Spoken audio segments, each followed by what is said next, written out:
This episode is brought to you by CoolStuffInc.com, the #1 seller of games and gaming accessories. And GatheringMagic.com, the #1 resource for Magic the Gathering news and articles.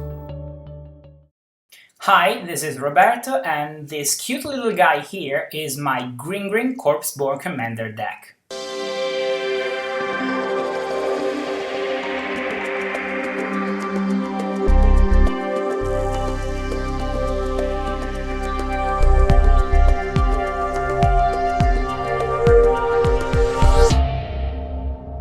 We start off our list with our main win condition, which is also our commander, Grimgrin Corpseborn, or if you prefer, Grimgrin Cadavere di Nascita, because I am from Italy and this card is in Italian. Now, Grimgrin is a very good beater. You get a 5/5 for just 5 mana that also takes out opponent creature whenever he attacks. The only downside is Grimgrin does not untap by itself. You have to provide him with creature he can, I guess, feed on to keep untapping turn after turn. So this deck will try to play as a mixture between a control deck and a Voltron deck with, as I said, Grimgrin as our main condition. We start off with the lands. We have 4 basic islands. These are the Zendikar ones because I really love full art cards. We have Halimar Depths for some, not exactly scrying, but kind of, and also blue land. Faerie Conclave because everything that turns into a creature is good for our deck, and especially good with Grimgrin down. We have Seat of the Synod because, as you'll see, there is kind of a little artifact sub-theme in the deck, and there's quite a few cards that can fetch up for artifact, especially in this case artifact lands. We have Tolaria West, that's the only dedicated land fetching card in the entire deck, and it's usually used for Urborg, Tomb of Yawgmoth, or Minamo, School at Water's Edge.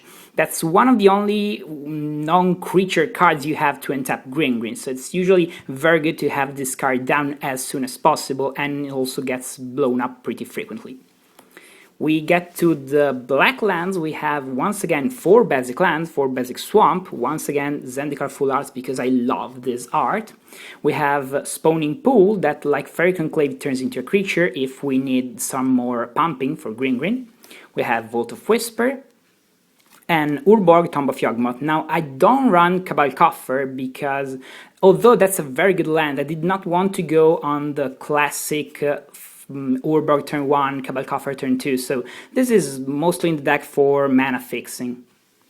We have quite a few multicolored lands in the form of Creeping Tar Pit that also turns into a creature, Darkslick Shores because I really love the art, Watery Grave, Drowned Catacomb, Reflecting Pool, Command Tower because this is a multicolor commander deck, so you want to run Command Tower, Dimir Guildgate because I'm a huge fan of the Dimir Guild and I wanted something to represent the Dimir Guild inside a blue-black deck that otherwise is not exactly Dimirish in its form. We have River of Tears, Sunken Ruins, Jwar Refuge, the new Temple of Deceit that I wasn't that excited about at first, but I discovered that it's surprisingly good and I'm really happy to have this card in my deck. We also have Vesuva that, despite the new legend rule change, is still a very good land and can either become a multicolor creature or just copy any land on the board. And Thespian Stage, the so-called Lesser Vesuva, that's still very, very good in the deck. I'm really happy with this card, I have to say. For colorless lands, we have Mutavault that turns into a creature, Rogue's Passage because giving some form of evasion to Grimgrin is absolutely important for this deck. Grimgrin is a very huge beater, gets bigger just by attacking and by sacrificing creature, but has no form of evasion, so Rogue's Passage is a pretty much auto-include for this deck. We have Underground River that is colorless but also multicolor. Unfortunately, I don't have Underground Sea, but this card is not as good but still pretty good in this deck.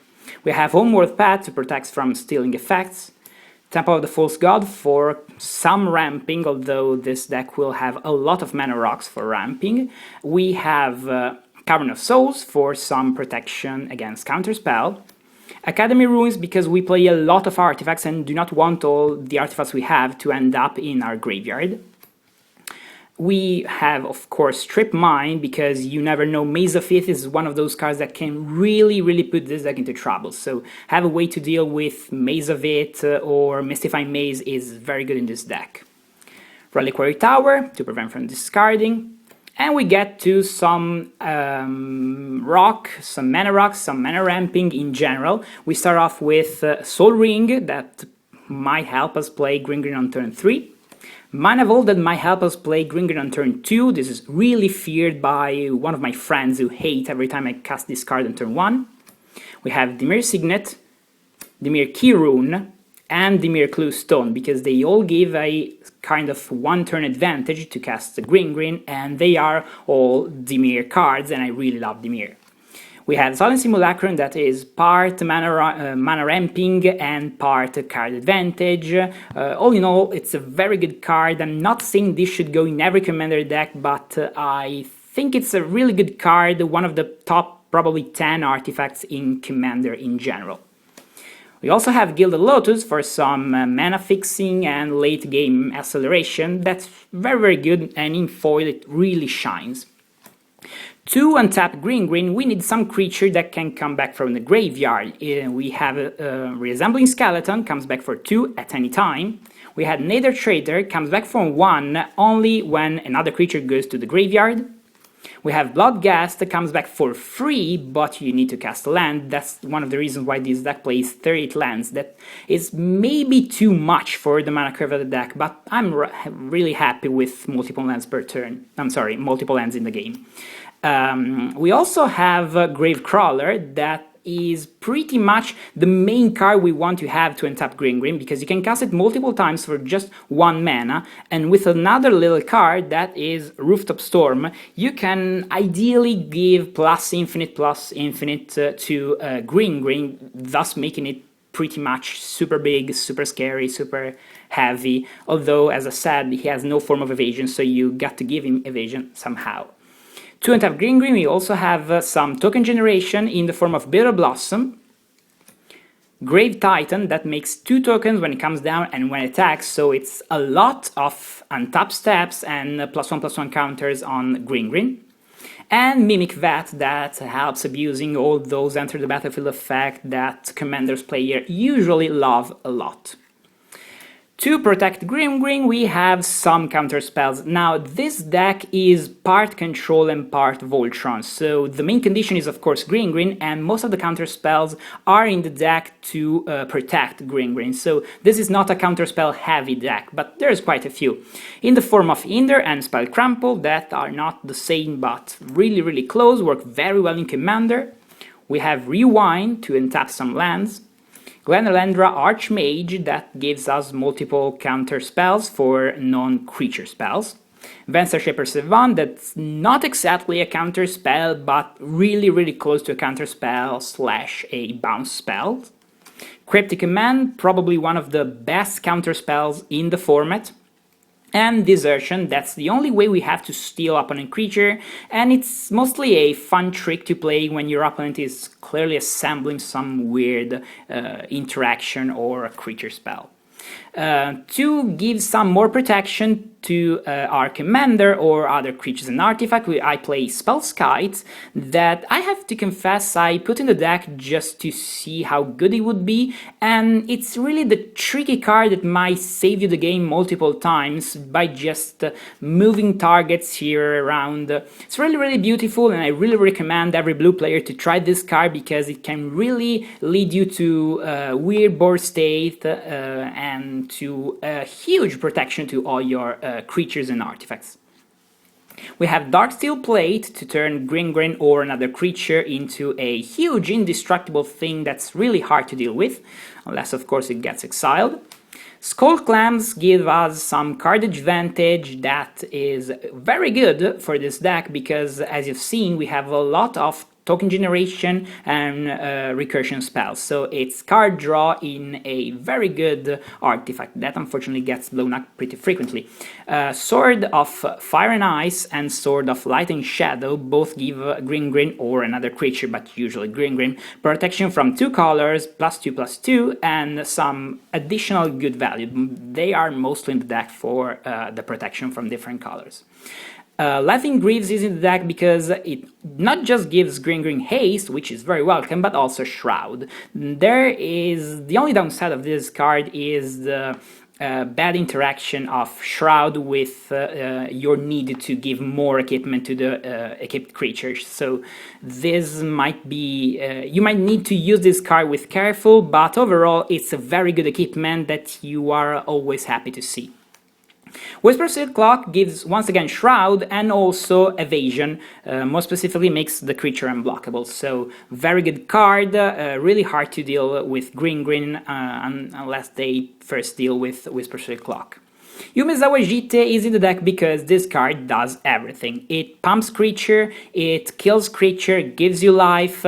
This card is absolutely good if you have creatures, if you want to play creatures. Play this card in Commander if you have creature and you want to swing in the red zone because this card works very well. To find the cards we need to assemble the Grimgrin engine, we have quite few tutors, not too many because I don't like decks that play too many tutors, but we have Demonic Tutor and Diabolic Tutor, so pretty much the same card, but Diabolic costs double the same amount of mana, just because Demonic Tutor is so aggressively, it costs too few, honestly. Demonic Tutor is really too cheap. We have Liliana Vest for some recursive tutoring. That's very, very good in this deck, although it does not add cards to your hand, but on top of your library. But in general, it's the kind of card you're happy to see, you want to play pretty often as soon as you get to 5 mana or 6, because you want to prioritize Grimgrin usually. Another tutor slash ramp spell slash untap is Tezra the Seeker that supports different aspects of the deck. It can either ramp by untapping mana rocks or fetch for mana rocks, or just turn every artifact into a big, huge creature that might be an additional finisher for the deck. Trinket Mage usually fetches up for Soul Ring, Mana Vault, or Sensitive One in top, or might also fetch for the Seat of the Synod and Vault of Whisper in case you don't have anything else to find and if you want to blink it multiple times. We need to play a lot with our graveyard because in Commander, graveyards are a resource. With this deck in particular, graveyards get filled a lot because you have a lot of recurring creature and you might want to play against stuff from your graveyard. So we have Yawgmoth Wheel to cast pretty much anything from your graveyard. Having a Leech to cast creature from your graveyard or from any graveyard, that's really, really good. Sheoldred, that's both a board control card, so forces opponent to sacrifice creature, very good to deal with creatures we cannot destroy with Grimgrin, or, also gets you back creature from your graveyard, which is in general very, very good because you are often sacrificing creature for Grimgrin. Mikaeus is not exactly recursion. I don't know what Mikaeus is. All I know is that Mikaeus is very, very strong and I'm really happy with this card. I must confess I've spent quite a few months criticizing this card because it seemed to me too strong for Commander. Turns out Mikaeus is too strong for Commander. This card is super strong, it's super good. If you play black, you probably want to play this card, especially if you run, of course, a lot of creature. And it just brings weird interaction to the board with all Enter the Battlefield effect, and with the fact that we are sacrificing a lot of creature, Mikaeus is usually a welcome sight inside our hand. Snapcaster Mage gives us Flashback, which is very good to play once again Counterspell, Removal, or Tutor. So in general, another good card you want to might blink with Mimic Vat. We, of course, have some form of card draw in the deck. Now, I'm not a great fan of card draw spells like Blue Sun Zenith. I prefer permanents that draws you card or anything that might help you filtering the first cards of your library. Sense of Divine Top from this point of view is the perfect card for every Commander player. If you play Commander, you probably play Sense of Divine Top. This card is super good, really one of the best cards in Commander ever. Phyrexian Arena is another good example of what I was talking about. I like cards like this that do not require you to spend mana to draw cards. You just pay 3 mana once, keep spending life to draw cards. This card generates some really crazy card advantage in Commander. Really good card. If you play black, you might want to consider this card. Baleful Strix is very good if you want to blink it again and again, or just gives you a very good protection for the first turns of the game. Also, of course, draws you a card that's really good and is blue-black, so perfectly works for the deck.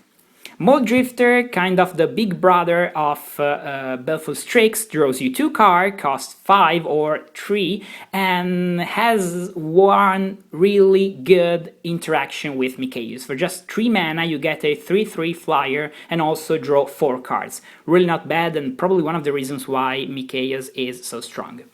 Consecrated Sphinx is probably the best card draw engine in the deck. For just 6 mana, you keep drawing an average of, what, 8-10 cards per turn. This card is super good and rarely lasts more than a turn down because everyone knows how strong this card is and everyone usually tries to take out this card. With Grimgrin as the main creature removal spell, we also need some ways to remove multiple threats in a single time. So we have some sort of mass removal in the form of Black Sun Zenith and Damnation to deal with multiple creature at single time. We have Cyclonic Rift to deal with pretty much any non-land permanent our opponents has. Now, remember that this card is just bouncing things back into their owner's hands. They're not dealing with this, but I really find hard not to win after you resolve this card. This is one of the best blue cards of the latest years for Commander players. Curse of the Swine is in the deck because with Grimgrin that destroys creature, I needed a way to deal with creatures that are indestructible or needed to be exiled because maybe they keep coming back from the graveyard. So Curse of the Swine is a great example of this. You just pay 3 to exile a creature, 5 to exile 3 creatures. This card works very well and it looks awesome in foil. I hope you can see how the little pig helms shine. That's really beautiful. To deal with non-creature permanents, or in general every non-land permanent, we also have Oblivion Stone that can be fetched up with Tezzeret, and it's a very good card in general. Steelite Kite is both a big beater and also a permanent removal, so another good addition to the deck if you want to deal with non-creature permanents. Now remember, this deck is blue-black, so if enchantment or artifacts land on the board, they might give you quite some troubles. We have Grave Pact and Grave Pact on a 5/4 body in the form of Butcher of Malakir. With all the cards, with all the creatures we're sacrificing, all these cards help clearing the board very quick and kind of support Grimgrin with his I don't have evasion problem, because they just empty the board, clear the board from opponent's creature and just leave a huge road to our opponent's face for Grimgrin. Ulamog is I guess the only spot removal for non-creature permanents in the deck. It's really costed, but it's indestructible, it's really huge and big, and can really help you deal with all those weird permanents you have no ways to deal with in a traditional blue-black deck like this one. Duplicant is another spot removal only for creature, but exiles them, and if you want to blink it, that's very good. Arena of the Ancient is a card I've discovered quite recently. I didn't know this card existed, but turns out it's super good for the deck. The idea is, if we cannot untap our commander, why shouldn't our opponent untap their commander? So this card prevents all legendary creatures from untapping, which means that we get a huge advantage out of it, because we are the only ones with a form of untap engine in the deck, usually. Gate to Fracture is one of the only ways black has to deal with artifacts. So although this costs us a creature and can only be done during the upkeep, it's a very good card against artifact heavy decks. Dead-Eye Navigator is in the deck because, as you've seen, we have really a lot of enter the battlefield effects, and blinking them is usually a very good thing. I get why this card is so hated. This card is very strong, but it just fits the deck very well, so I just include that. Veiled Nightclad works very well with all the cards we are sacrificing turn after turn. It keeps draining life from opponents and gives all our creatures a form of evasion in the form of Intimidate. That works very well with Grimgrin down, maybe Gravecrawler, and if you also have Rooftop Storm, you can keep casting, as I said before, Gravecrawler from the graveyard, and you can kind of kill everyone inside. It's a glass cannon, it's the only infinite combo in the deck, but when it works very well. Although with the new legendary rules kind of removed the Phyrexian Metamorph effect of destroying creature, I still feel this card has its own place in Commander. It's very good to copy artifacts, to copy creatures. I really like this card and I still play it. I'm really happy with this card. The last card of our deck is Tamiyo the Moon Sage, to just add some more board control to the deck, tapping permanents, so if a permanent is indestructible, we have no way to deal with it. Here comes Tamiyo, it just keeps things tapped or draws you really a lot of cards. Thanks for watching CMDR decks, be sure to subscribe and favorite.